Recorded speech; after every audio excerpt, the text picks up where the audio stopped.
మనం చేసినటువంటి పాపకర్మలన్నీ కూడా త్వక్ చర్మానికి అస్థిగతై ఎముకలకి అంటుకొని ఉంటాయట.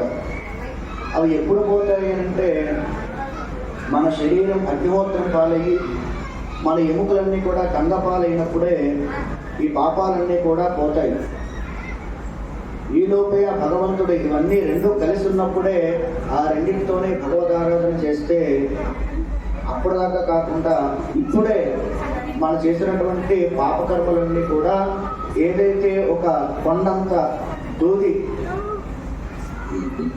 పోగుంటుందో దాంట్లో ఒక అగ్నిహోత్రం చిన్న రేణువు కానీ ఏదైనా వేస్తే ఎలాగైతే మొత్తం కొండ ఉన్నటువంటి ఆ దూదితో ఉన్నటువంటి కొండ ఏదైతే ఉందో, ఎలాగైతే ఒక అగ్నిహోత్రం ఒక చిన్న అగ్ని రేణువు కానీ దాన్ని పడితే ఎలాగైతే పటాపంచలేకపోతుందో, అదేవిధంగా మనలో ఉన్నటువంటి అహంకారం కానీ మనలో ఉన్నటువంటి పాపకర్మలన్నీ కూడా ఈ భగవదారాధన వల్ల ఇవన్నీ కూడా పటాపంచలేకపోతాయని చెప్పి అస్థిగతే సర్వ పాపై ప్రముచ్యతే, మనలో ఉన్నటువంటి సమస్త పాపాలన్నీ కూడా ప్రముచ్యతే పోతాయి.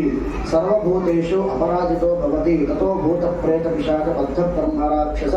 ఈ విధమైనటువంటి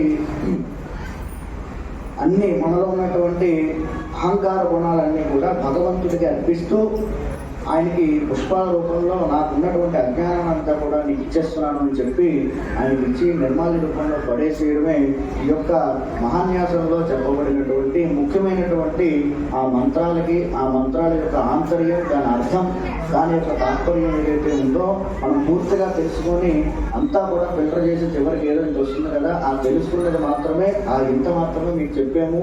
కాబట్టి దీన్ని అందరూ కూడా కొంచెం అవగాహన ఉన్న వాళ్ళు ఇంకొంచెం దీని మీద దృష్టి పెడితే నేను చెప్పినంతా కూడా మీకు అర్థమై ఉంటుంది. కాబట్టి ఇటువంటి పూజలు చేసేటప్పుడు కానీ మీరు కూడా ఏదైనా ఒక ఇంకేమైనా చేసుకోవచ్చు. పెద్దవారందరూ కూడా షష్ఠి పూర్తులు చేసుకుంటూ ఉంటారు. దైవకర్మలు కాకుండా మనుష్య కర్మలు కూడా కొన్ని ఉంటాయి. మనం చేసుకునేటువంటి నామకరణం, అన్నప్రాసనం, చెవులు, ఉపనయనం, వివాహం ఇవన్నీ కూడా దైవకర్మలు కాదు, మనుష్య కర్మలు. అంటే మనల్ని మనం సంస్కరించుకునేటువంటి కర్మలు. వాటిని కూడా ఎంతో శ్రద్ధగా భగవదారాధన ఎలా చేస్తున్నామో మన మనుష్య కర్మలు కూడా అంతే శ్రద్ధతో నిర్వహించుకుంటే అది కూడా మన ఎదుగుదలకు ఎంతో బాగుంటుంది. ఈ మధ్య వివాహాలు కావచ్చు, బయట జరిగేటువంటి ఇంకా శుభకార్యాలన్నీ కూడా కావచ్చు, శాస్త్రం చెప్పింది ఎంతుంటే ఆచరిస్తున్నది ఎంతే ఉన్నది. దాన్ని కూడా మనం ఇంకా అపవిత్రం చేసుకుంటూ రకరకాలవన్నీ కూడా దానికి అటాచ్ చేస్తూ లేనటువంటివన్నీ కూడా తీసుకొచ్చి రుద్దుతూ మనం చేసే ఆ ఇంత కూడా సరిగ్గా పూర్తిగా చేయట్లేదు. ఎంతసేపు అక్షతలేస్తుంటే అటు చూస్తూ ఫోటో వస్తుంది, దీనికోసం దానికోసం ఉంటుంది. ఆ చేసే ఆ వధువులను కూడా వాళ్ళు ఏం చేస్తారో మాకు అర్థం కాదు, వాళ్ళకి అర్థం కాదు. ఒక తాళి కట్టడాన్ని వాడు 15 సార్లు కట్టిస్తాడు. ఇలా ఆ జీలకర్ర వల్ల కూడా మళ్ళీ దానివల్ల ఏమవుతుందంటే అమంగళకరమైనటువంటి మాటలు మనం పూర్వకాలంలో సినిమాల్లో వింటూ ఉంటాం. తాళి కట్టినప్పుడు జీలకర్ర బెల్లం పెట్టినప్పుడు ఆగండి, ఆపండి అని. ఇప్పుడు మిగతా వాళ్ళు అంటున్నారు సరే ఆగండి ఇప్పుడు మళ్ళీ దాని ప్రేమ మార్చుకోవడం కోసం, దీనికోసం, దేనికోసం కావచ్చు. కానీ ఆ జరిగేటటువంటి మంగళప్రదమైనటువంటి తంతుని అమంగళకరమైనటువంటి మాటలతో మనం ఆపివేస్తున్నాం. దాన్ని అటువంటి శుభకర్మలు జరిగేటప్పుడు, అటువంటి మంగళప్రదమైనటువంటి క్రతువు జరిగేటప్పుడు మనం అతిగా దాని మీద అక్కడ జరిగే దాని మీద దృష్టి పెట్టాలి తప్ప దాన్ని అవహేళన పద్ధతిలో కానీ ఆ మీదకి చెప్పులు వేసుకొని వెళ్ళిపోవడం కానీ, ఏదైతే వివాహ మండపం, కళ్యాణ మండపంలో ఆ వధూవరులు ఇద్దరు కూడా, నూతన వధూవరులు ఇద్దరు కూడా పూజ చేస్తూ ఉంటారో వారిద్దరూ లక్ష్మీనారాయణతో సమానం. ఆ వేదిక అంతా కూడా సకల దేవతలు వచ్చి అక్కడ కూర్చుంటారు. మనం ఏదైతే చెప్పులు వేసుకొని అపవిత్రంగా వచ్చేసి అదంతా తొక్కేసి ఆ పసుపు కుంకాలన్నీ కూడా చల్లేసి అక్కడ సామాన్లన్నీ కూడా దోసుకుంటూ వెళ్ళి ముందు ఎలాగైనా వాళ్ళు దక్షిణ వేసి సెల్ఫీ తీసుకుని వెళ్ళిపోవాలి. అదే ధ్యేయంగా పెట్టుకొని అన్ని దోచుకుంటూ వెళ్ళిపోతుంటాము.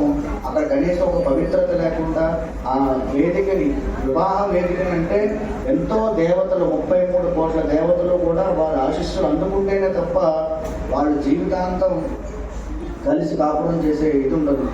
అటువంటి సమయంలో కూడా మనం లేనిపోనివన్నీ కూడా తోస్తూ అక్కర్లేనివన్నీ కూడా ఆర్భాటాలు ఎక్కువగా ప్రాధాన్యత ఇస్తూ విషయానికి తక్కువ ప్రాధాన్యత ఇస్తూ ఈ విధంగా ఉంటే మంత్రాలు కూడా సరిగ్గా అక్కడ పనిచేయవు.